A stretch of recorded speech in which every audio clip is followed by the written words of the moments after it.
Perdu comme une ennemi dans le sable. Tu m'as cherché et tu m'as sauvé.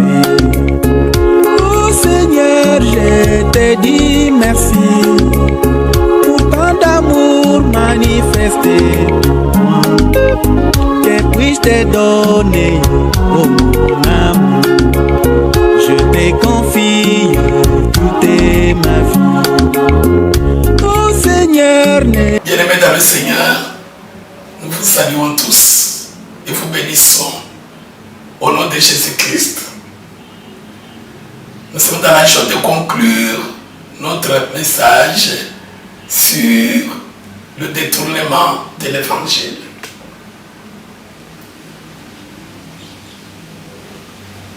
La dernière fois, nous avons vu comment l'esprit de rébellion de Lucifer, le méchant, a détourné l'évangile, de vérité par la paresse, l'oisiveté. L'eunuque, l'Éthiopien, après avoir cru à l'évangile que Philippe lui avait annoncé, la Bible dit qu'il avait continué son chemin. Il a continué à travailler pour se nourrir, tout en étant joyeux du salut des l'âme. Qui a créé le travail pour le corps. Et l'évangile, c'est pour le salut de l'âme, pas pour le salut du corps. Parce que la chair est condamnée sur la croix avec le péché. Nous sommes des voyageurs. À partir du moment où nous croyons en Jésus, nous devons être prêts pour rencontrer le Seigneur. Nous allons conclure aujourd'hui dans Éphésiens chapitre 2, verset 20.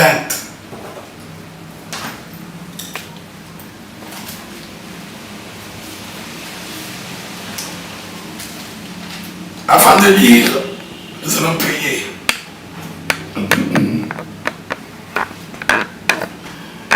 Une fois de plus, Seigneur, nous t'invoquons des cieux. Assiste-nous afin que nous puissions parler de ta part. Au nom de Jésus-Christ. Amen.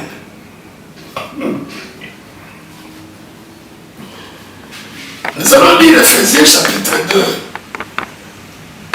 versets 20 à 22. Vous avez été édifiés sur le fondement des apôtres et des prophètes, Jésus-Christ lui-même étant la pierre angulaire.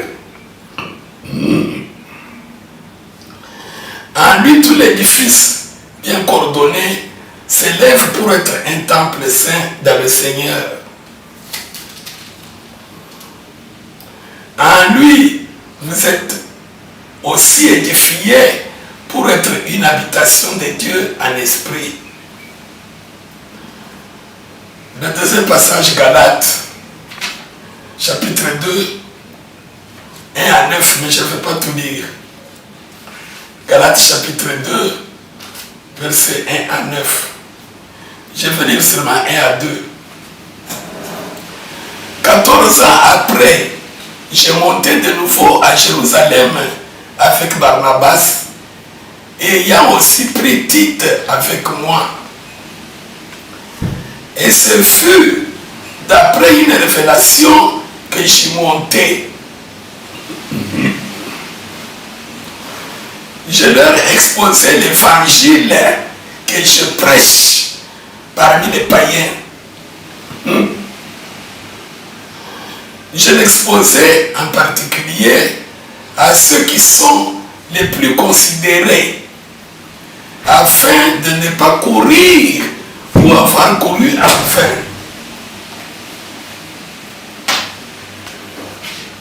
Le dernier sujet, ou qui est comme la conclusion du détournement de l'évangile, vous pouvez noter courir en vain, éviter de courir en vain. C'est-à-dire, nous prions Dieu, nous adorons Dieu. Comme l'eunuque d'Éthiopie là-bas aussi adorait Dieu, il venait de Jérusalem adorant Dieu. Mais il courait en vain. Il n'avait pas Dieu. Il fallait que Dieu, qui avait vu son cœur, lui envoyait Philippe. Vous connaissez aussi l'histoire de Corneille. Il craignait Dieu, il priait Dieu, il faisait même des aumônes. Mais il courait en vain. S'il mourait dans cet état-là, l'enfer, il fallait que Dieu, dans sa miséricorde, lui fasse grâce et lui envoie Pierre. Nous parlons de courir en vain. Tu peux voir dans le monde entier, nous prions. Beaucoup de gens ils prient Dieu. Il y en a même qui craignent Dieu. Mais il y a un risque. Satan, c'est comme la photocopie. Il n'est pas l'original, mais il est la photocopie. La Bible dit que dans le dernier temps, l'esprit de Satan et de Dieu ensemble, au point qu'il sera difficile de distinguer l'un de l'autre. Quelle est alors la solution? Satan détourne l'évangile aujourd'hui par les faussetés doctrines, des fausses doctrines, des faussetés doctrinales. Le faux. La photocopie, c'est le faux. L'original, c'est le vrai. Et il y a même des photocopies en couleur. Comment savoir que ça, c'est l'original? Sinon, on court en vain. Le détournement de l'évangile, pareil, on court en vain. La solution est là. Nous avons lu Ephésiens 2:20. Rappelez-vous Paul qui, notre thème c'est dans Galates, chapitre 1, 6 à 10. Si quelqu'un vous apporte un évangile différent de celui que moi, Paul, je vous ai amené, ne le croyez pas. Quand bien même moi-même, Paul et Barnabas, nous-mêmes, Paul et Barnabas, nous vous amenions un jour un autre évangile différent de celui que nous vous avons annoncé, ne nous croyez pas. Même si un ange venait du ciel vous annonçait notre évangile, ne croyez pas. Ephésiens 2:20. Vous avez été édifiés sur le fondement des apôtres et des prophètes de Jésus-Christ. Lui-même Jésus-Christ, la pierre angulaire. Satan, il laisse les gens prier, adorer Dieu. Mais il ne baptise pas, il n'endort pas Dieu sur le fondement. Il laisse la fondation, le fondement de la foi, le fondement de l'Église. Ce fondement a été posé par Ephésiens 2:20, les apôtres et prophètes de Jésus-Christ. Ce sont eux qui ont posé le fondement de la Bible. Le fondement vient de la Bible, la parole de Dieu. Et cette Bible, c'est comme une forêt jungle. Il faut que le Saint-Esprit qui a écrit la Bible puisse maintenant poser ce fondement. De Genèse, Apocalypse, c'est la parole de Dieu. C'est écrit par Dieu lui-même, le Saint-Esprit. Mais comme le monde était sous le péché, quand il y a eu la chute d'Adam, la séparation entre Dieu et l'homme, le péché régnait, il n'y avait pas de vérité. Mais les gens priaient. Les gens invoquaient Dieu. Il fallait que le sang de l'agneau coule. pour ôter le péché, afin que Christ réconcilie l'homme avec Dieu. Selon qu'il est écrit, nous avons été réconciliés avec Dieu. C'est pourquoi Jésus a dit à la Samaritaine, l'heure vient, et il est déjà venu, où les vrais adorateurs adoreront mon Père en esprit et en vérité. C'est-à-dire même quand Jésus était là, l'heure n'était pas encore venue, parce qu'il n'était pas encore mort. Et il a dit aux disciples, aux apôtres, ne prêchez pas encore, restez à Jérusalem, dans la chambre haute, attendez que je parte. J'ai déjà vaincu le péché, que je parte, que je tourne par le Saint-Esprit. Le Saint-Esprit vous conduira dans la vérité. Et à la Pentecôte, le Saint-Esprit était venu. Et c'est alors que ces témoins de Jésus-Christ ont posé le fondement. Adorer Dieu pour ne pas être détourné de la vérité, c'est invoquer Dieu, servir Dieu, prier Dieu, avoir la foi conforme au fondement que les apôtres et prophètes de Jésus-Christ ont posé. Et Dieu a dit, Paul, Saoul, qui persécutait l'église, j'étais choisi comme apôtre des nations. Pierre, des circoncis. Tous les deux, nous avons dit à Galate, Paul est allé chercher Pierre. Il dit, après 14 ans, il a fait des miracles. Il a prêché beaucoup d'églises. Il dit, hey, Dieu lui a parlé par une révélation. Attention, ne cours pas en vain. Va rencontrer les Pierre, les Matthieu, les Barthélemy, etc. Il les a vus. On lui a demandé, qu'est-ce que tu prêches, comment tu prêches? Je prêche comme ça, je prêche comme ça. Mais c'est nous aussi, mais d'association. Le même Saint-Esprit.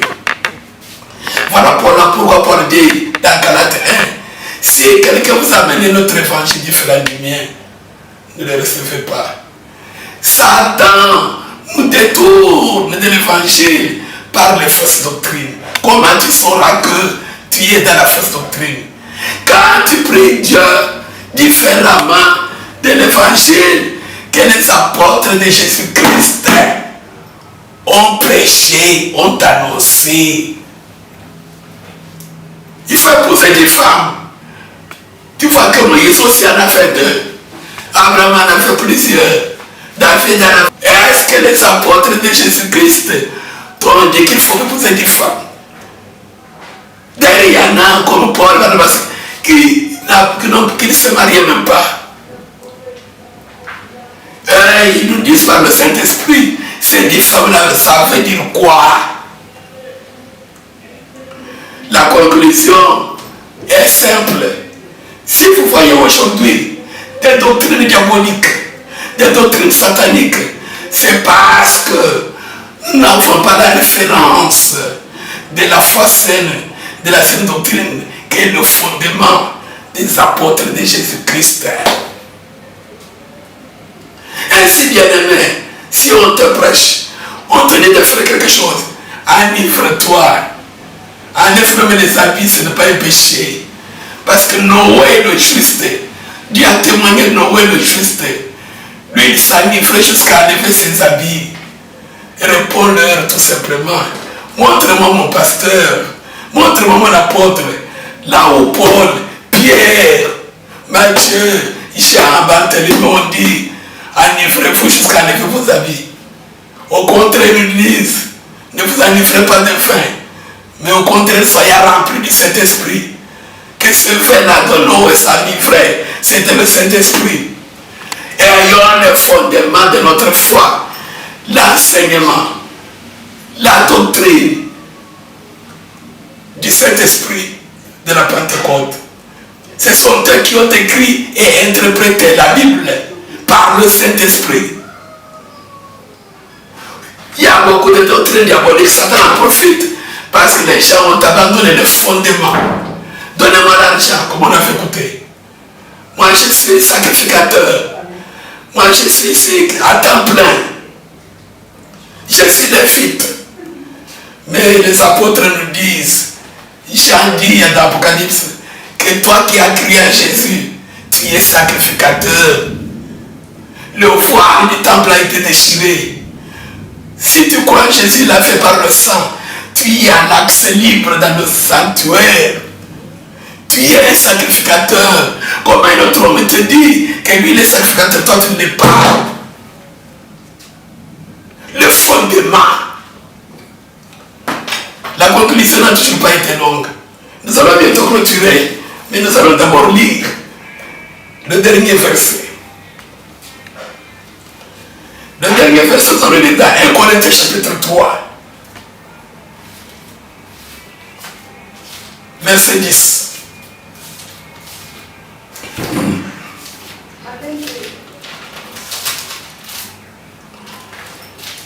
Avant de lire la conclusion, Satan détourne l'évangile de Christ par le faux. Tu adores, tu pries, tu invoques, tu fais même des prodiges, tu reçois des bénédictions divines, mais tu es dans le faux. Tu te retrouveras à la fin dans le feu. Tu te retrouveras à la fin quand tu vas mourir. Les anges de Satan t'accueillent. Quel est le vrai? Il y a des gens à qui Jésus-Christ, notre Seigneur et notre Dieu, a dit, ce que vous lierez sur la terre sera lié au ciel. Ce que vous délierez sera délié au ciel. C'est moi Jésus qui avait envoyé Moïse. C'est moi qui avais envoyé Noé. C'est moi qui avais envoyé David avec ses femmes et ses concubines. C'est moi qui avais envoyé Jérémie. Je vous enverrai le Saint-Esprit qui va tout interpréter. C'est que vous allez lier. Il a dit à Pierre, tu es Pierre. Sur cette pierre, je bâtirai mon église. La révélation du Saint-Esprit par les apôtres et les prophètes, les Judes, les Silas, les Timothée, les Jacques, les Pierre.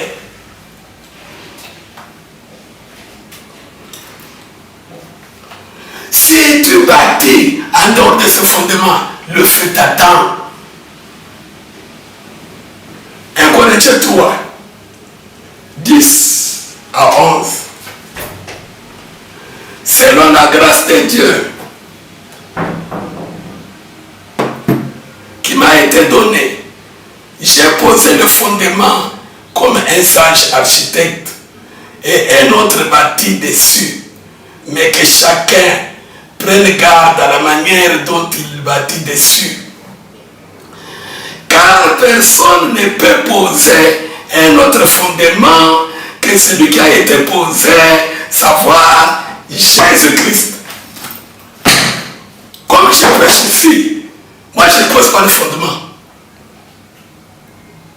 Il n'y a personne qui puisse te dire, je suis prophète, j'ai reçu une révélation, et il y a ceci, il faut ceci, qui est contraire à l'évangile que les apôtres ont prêché, que Barnabas et Paul ont prêché, Pierre et Jean ont prêché, qu'ils soient anathèmes, ne le croyez pas. Que Dieu vous bénisse.